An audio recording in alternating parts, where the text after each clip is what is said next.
Boa noite, Moçambique. Sejam todos muito bem-vindos a mais uma edição do Team Saúde e Bem-Estar. E desta, escolhemos um tema que com certeza será de interesse de todo o povo moçambicano, porque afinal a malária continua a dizimar milhares de cidadãos a nível do nosso país. O tema central será o combate à malária e o mosquito. E para falar melhor acerca deste assunto, conto em estúdios com a doutora Rosália Mutemba e de igual modo o doutor Sérgio Tsabete, ambos do Ministério da Saúde. E sem mais delongas, sintam-se por mim cumprimentados e sejam muito bem-vindos mais uma vez ao Time Saúde e Bem-Estar. Obrigada. E para começar a nossa conversa, nada melhor que deixarmos o nosso telespectador a par da situação da malária em Moçambique. Qual é a situação da malária a nível do nosso país? A situação da malária no país ainda é preocupante porque é a primeira causa de procura dos cuidados de saúde nas nossas unidades sanitárias e é a primeira causa de internamento nos nossos serviços. Ainda é um problema de saúde pública. Exato.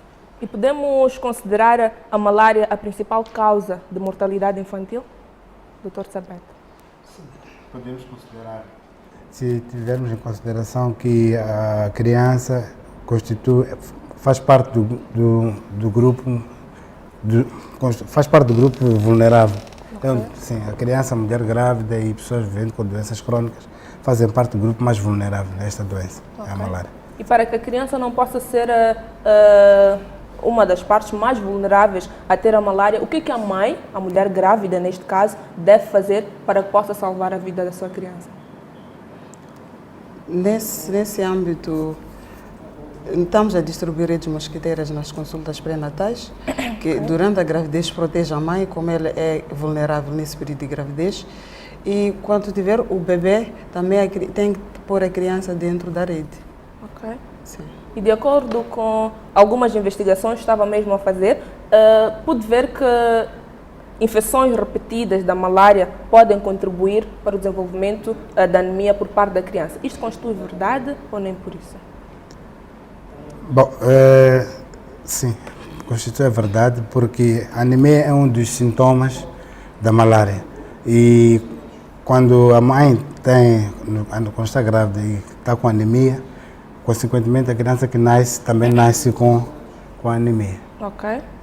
E mesmo que a criança nasça sem anemia, por ter infecções repetidas por malária, e o parasita de malária destrói os glóbulos vermelhos, acaba tendo como uma das complicações da malária a anemia, que pode ser moderada a grave. Okay. E pode também a criança nascer com baixo peso devido a infecções repetidas por parte da mãe da malária? Sim, se a mãe tiver, mesmo que tenha um episódio durante a gravidez, dependendo se é malária complicada ou não complicada, poderá ter um bebê com baixo peso à nascença. E outros riscos, como poderá ter um parto antes do tempo e pode perder o bebê, tem ainda esse risco. Okay. Ou mesmo ela perder a vida. E falou aqui de malária complicada e não complicada. O que quer dizer para nós que infelizmente não sabemos o que pretende passar, qual é a mensagem que pretende passar ao telespectador quando diz malária complicada e não complicada? Qual é a diferença? Malária grave e malária não grave. Na malária grave, o doente pode ter anemia grave. Nas crianças é comum ter convulsões, que mesmo no adulto pode ter convulsões. Devido à malária? Devido à malária, pelas complicações da malária, pode ser a febre, ou porque, por causa mesmo da complicação da malária, pode ter perda de consciência, pode diminuir a quantidade da urina. Então, esses sinais são sinais de doença grave.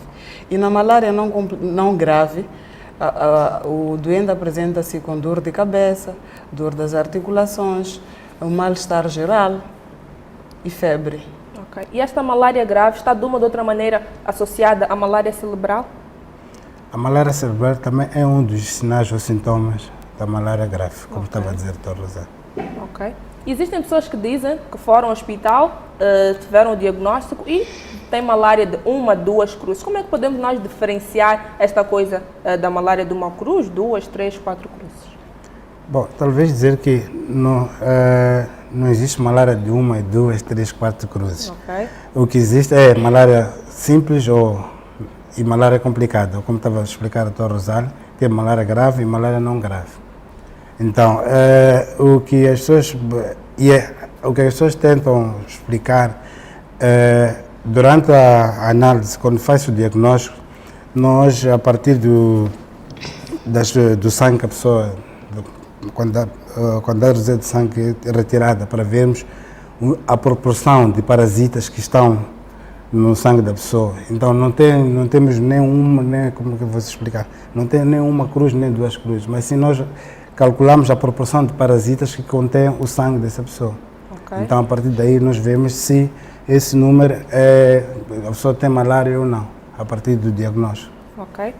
E a doutora Rosália, logo no início da conversa, disse que a malária é considerado um problema de saúde pública. Por quê? Porque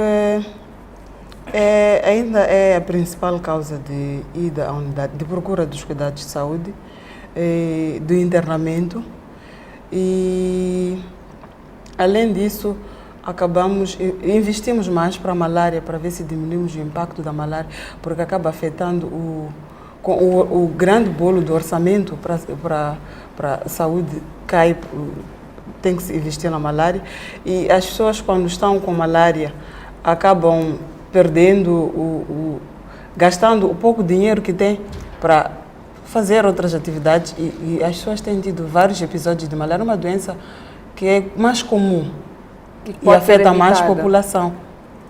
Ok. E quando as pessoas morrem por ano vítimas de malária, tem uma estimativa que podem compartilhar com os telespectadores?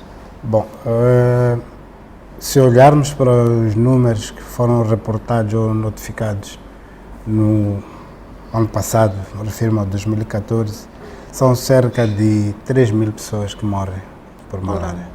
Que morreram ano passado por malária. Sim. E fazendo um balanço dos outros anos, uma pequena comparação, este número tende a aumentar ou nem por isso? E talvez acrescentar que desses são as pessoas que morreram, mas também registramos cerca de 5 milhões de casos que foram notificados. E comparando com os anos anteriores, este número tende a aumentar. E a partir daqui podemos fazer duas leituras. É preocupante, porque o número está a aumentar, e temos que tomar precaução para prevenir e evitar com que as pessoas fiquem doentes por malária e até cheguem a morrer por malária. A outra leitura que nós podemos fazer é que as pessoas estão a começar a tomar consciência de que a malária existe, pode-se prevenir e pode-se curar. E assim sendo, aproximam-se das unidades sanitárias, fazem o diagnóstico para saber se tem ou não tem malária. Deve ser por isso que também o número de casos tende a aumentar, porque as pessoas já vão às unidades sanitárias para saber qual é o seu estado, como é que estão, quando têm aqueles sintomas que inicialmente aqui referimos. Ok. E quais são as épocas em que temos o pico de casos de malária em Moçambique? O período de pico é de dezembro a abril, o período chuvoso. A época chuvosa é que temos mais casos de malária, ok, das condições. Ok. E é importante também fazer com que o nosso telespectador saiba quais são as causas da malária, o que faz com que um indivíduo, a posterior, possa desenvolver esta doença. Quais são as causas, Dr. Sabete? Bom, as causas da malária são várias e são associadas a vários fatores. Um deles é este ligado ao período das chuvas, como disse, sim, em que a temperatura também em que no nosso país registra é propícia para que os mosquitos se desenvolvam com uma certa facilidade e muita rapidez. Então isso contribui muito para que haja muitos casos de malária e muitos mosquitos, consequentemente muitos casos de malária. Mas tem um mosquito exato que sim, pode transmitir este vírus da sim, malária? Existem vários tipos de mosquitos, mas o que transmite a malária é o mosquito anófeles. É a fêmea do mosquito, nós chamamos de mosquito anófeles. Okay. Sim, ele é que transmite. Exato. E o que o Ministério da Saúde está a fazer atualmente para combater este mosquito? Doutora Rosália. Sim, para combater o vetor da malária, que é o mosquito, temos como medidas a distribuição de redes mosquiteiras, a pulverização intradomiciliária e a promoção do saneamento do meio o diagnóstico e tratamento correto dos casos, porque fazendo o diagnóstico e tratando os casos, vamos cortar o ciclo de transmissão, porque não teremos o parasita, o mosquito pode picar, mas não vai ter o parasita para poder desenvolver-se no seu corpo e transmitir a outras pessoas. Então também faz parte das medidas de controle do parasita e evitando o ciclo de transmissão da malária. Ok. E é importante sabermos também o que os nossos telespectadores encontrados na rua responderam quando questionamos o que é necessário fazer para combater a malária. Acompanhe. O que é preciso fazer para combater a malária? Eu acho que para combater a malária, uma das coisas mais essenciais é a pessoa tem que ter rede mosquiteira como base.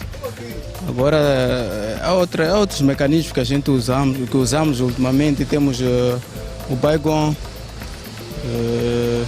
evitar com que em casa as pessoas convivem com sujidade, porque a sujidade é uma das coisas que atrai mosquitos, né? Temos o caso nesses casos de agora que que chove muito. Há aqueles momentos em que encontramos água ao lado do quintal, uma coisa assim. Então a pessoa tem que arranjar maneira de retirar aquilo de forma que não fique muito tempo e fazer com que acumule muitos mosquitos. Para combater a malária é usar rede mosquiteira e evitar água descadenada. Para combater a malária, principalmente, é usar a rede mosquiteira, usar água tratada e, como posso dizer, por exemplo, há casos em que tens que usar o dragão para prevenir dos mosquitos, uma é outra coisa. Para combater a malária é necessário que a pessoa faça uso da rede mosquiteira quando estiver no momento de repouso. Para certos momentos em que, por exemplo, a pessoa está na sala a ver uma televisão, é recomendável usar o dragão ou certos tipos de inseticidas que a gente tem por aqui, que tem por aí à venda. Já existe a orientação dada há muito tempo. É preciso que a gente se precaver, por exemplo, das águas pantanosas, podem ser charcos. Ao entardecer sempre tem que se fechar as janelas e portas. Adquirir sempre, é sempre essencial adquirir rede mosquiteira. Mas isso o Ministério da Saúde já vem fazendo há meses atrás. Vemos esse trabalho a ser feito entre os bairros. As pessoas foram lá, aderiram a muita massa. Eu penso que desta vez pode ter sido minimizada a situação. Pôr Baygon no quarto, usar repelente, dormir com rede mosquiteira, evitar charcos de água. Queimar lixo, evitar deixar água estagnadas, usar rede mosquiteira. Evitar águas sujas nas casas, não despejar água suja de qualquer maneira. Primeiro, para combater a malária é preciso usar redes mosquiteiras. A pessoa pode usar repelentes, também pode fumigar a casa, pôr Baygon na casa, assim pode evitar a malária. Para combatermos a malária, primeiro devemos acreditar que a malária existe, para depois combater. Devemos nos proteger, devemos comprar as redes mosquiteiras porque existem à venda, estão acessíveis, eliminar os charcos, eliminarmos o lixo, principalmente proteger o lixo. Muito bem, tivemos assim a opinião dos nossos telespectadores quando questionamos o que é necessário fazer para combater a malária. Nada melhor que os meus convidados para dizerem se tudo que foi dito pelos nossos telespectadores constitui a verdade. Tem algo a comentar acerca das reportagens feitas pelos nossos telespectadores? Bom, eles responderam, disseram algumas coisas que estão corretas. Exato. Talvez aproveitar agora dizer que a água suja, o lixo, não provoca o mosquito que transmite a malária. Okay. Porque o mosquito que transmite a malária gosta de água limpa e calma. Quer dizer, então, que depois da chuva temos aqueles pequenos charcos, a água está limpa, temos podemos ter cafuros, pneus, então a água concentra-se lá, então o mosquito procura esses sítios frescos com água limpa para deixar os seus ovos, que depois de algum tempo, cerca de 2 semanas, transforma-se num mosquito adulto. Agora, não é bebendo água suja, isso também não é uma forma de prevenir, ou evitar beber água suja, ou limpar. Quando a pessoa faz faz isso, evita beber água suja, faz limpeza, sim, contribui para o bem-estar da família, para a saúde da família, para a saúde pública. Mas relacionado com a malária, não, isso não ajuda muito. Agora, o que temos que evitar é deixar águas paradas depois das chuvas.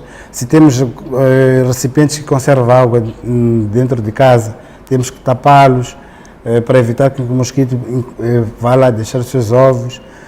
Temos que, como disseram muito bem, utilizar a rede mosquiteira todas as noites. É verdade que o pico da malária ocorre entre outubro e abril, que coincide com a época chuvosa, mas a transmissão da malária ocorre ao longo de todo o ano. Então é importante a pessoa prevenir, dormir debaixo da rede mosquiteira durante todo o ano. E, se possível, a pessoa tem que procurar adquirir uma rede tratada com inseticida. É verdade que existem vários tipos de rede. Existem vários tipos de rede, sim.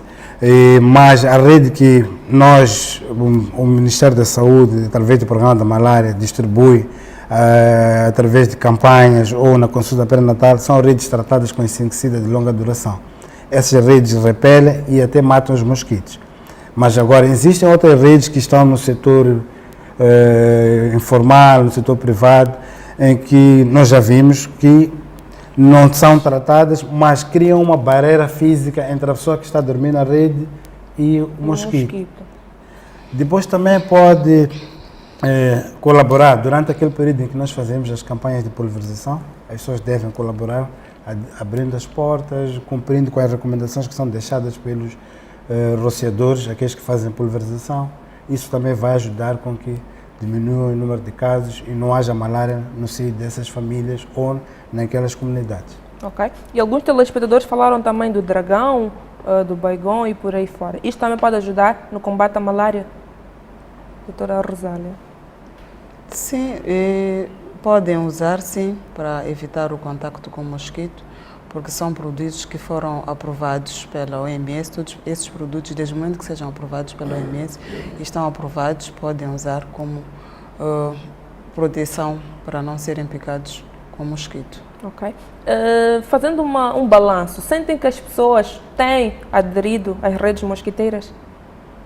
Sim, as pessoas têm aderido às campanhas que nós fazemos de redes mosquiteiras, procuram as redes mosquiteiras. Quando não tem, quando constatam que aquelas redes que receberam são insuficientes, pelo que eu pude perceber, procuram comprar, isso é muito bom. E pelos números que nós temos do ano passado, das campanhas que nós realizamos, dá para ver que as pessoas aderiram em massa, porque a cobertura, se não estou enganado, foi cerca de 90% nos locais onde nós realizamos as campanhas. Exato. Muita gente questiona-se onde é que eu posso encontrar as redes quando não participa das campanhas. Quais são os locais em que o querido telespectador aí de casa pode dirigir-se para poder comprar uma rede mosquiteira? Bom, temos as farmácias. As farmácias? As farmácias, sim. E temos, sim, basicamente são as farmácias, porque é verdade que nas artérias aqui da cidade temos visto algumas pessoas a venderem redes e não sabemos se aquela rede está certificada pela OMS, como disse o Dr. Rosário, porque é preciso estar certificado para garantir que não vai fazer mal, que vai prevenir contra a malária e não pode fazer mal às pessoas. Ok. Então nós recomendamos que as pessoas se dirijam às farmácias, lá existem redes que são apropriadas. Exato. E quais são as prioridades do Ministério da Saúde no combate à malária? Doutora Rosália. As prioridades é continuar com as intervenções do controle da malária, que é a distribuição das redes mosquiteiras, a pulverização intradomiciliária, diagnosticar e tratar todos os casos que se apresentem às nossas unidades sanitárias e mesmo na comunidade, porque temos os APS que estão lá a fazer o diagnóstico e tratamento. Então, essas são as nossas prioridades. Okay. E sentem que as pessoas têm consciência dos danos que a malária pode causar? Sim, já há alguma consciência das pessoas em relação Eles conseguem sentir quando fazem as palestras, certo? Sim, porque nas unidades sanitárias, nas primeiras horas, as enfermeiras fazem palestras sobre diferentes doenças, uma delas é a malária, e as pessoas já percebem quais são as complicações que acontecem quando têm a malária e não tratam. Então, também isso, o doutor Sabete até mencionou que o número de casos, uma das coisas que contribuiu para o aumento de casos, porque as pessoas já ganharam consciência que têm que ir à unidade sanitária para saber se é malária ou não é malária e se for poder ser tratada, porque tem muitas complicações. Muito bem. E anteriormente perguntamos aos nossos telespectadores o que é preciso para combater a malária. Agora, vejam o que os mesmos telespectadores responderam quando questionamos o que eles fazem para evitar a malária. O que tem feito para evitar a malária? Tem feito essas coisas que eu mencionei, que é pôr baigão no quarto, ou fumigar a casa, usar repelente e usar rede mosquiteira. E também não pôr água em charcos, porque isso provoca mosquitos e aí é que nós podemos ter a malária. Só usar mesmo a rede mosquiteira. Eu uso baigão.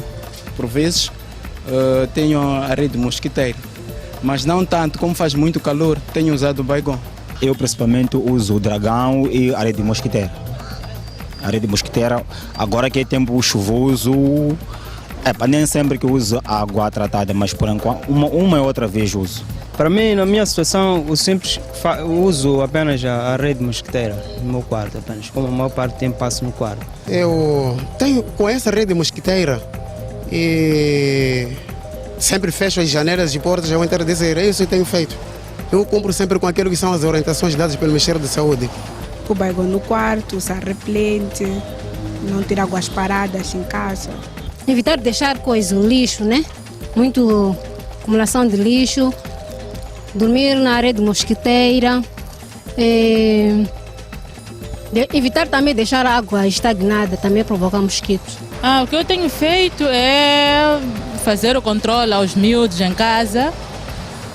Sempre que é possível, vamos ao posto médico para fazer análises. Temos redes mosquiteiras, cuidamos do nosso quintal, cuidamos do lixo, que é para evitar a estagnação também das águas. E assim nós não temos os mosquitos por perto para nos transmitir a malária.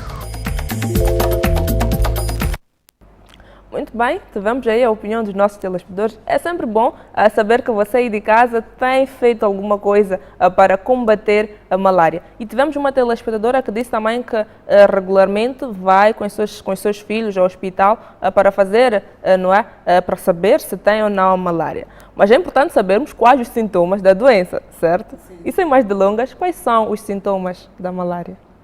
Os sintomas da malária temos dor de cabeça, temos mal-estar geral, que é enjoos, pode ter vômitos, criança pode ter diarreia, dor das articulações, dor dos músculos, a febre. E quando é malária complicada, podemos ter anemia, a criança pode ter convulsões e pode perder a consciência. Isto, se a pessoa não dirige-se imediatamente à unidade sanitária. Por isso é muito importante, logo que tiver um dos sintomas, dirigir-se à unidade sanitária para ser diagnosticada e confirmar se é malária ou é uma outra patologia. Ok, daremos continuidade a esta conversa, mas por agora temos sim que cumprir com os nossos compromissos comerciais e sem mais delongas, vamos agora conferir um pequeno intervalo. Voltamos já para poder conversar com o querido telespectador também.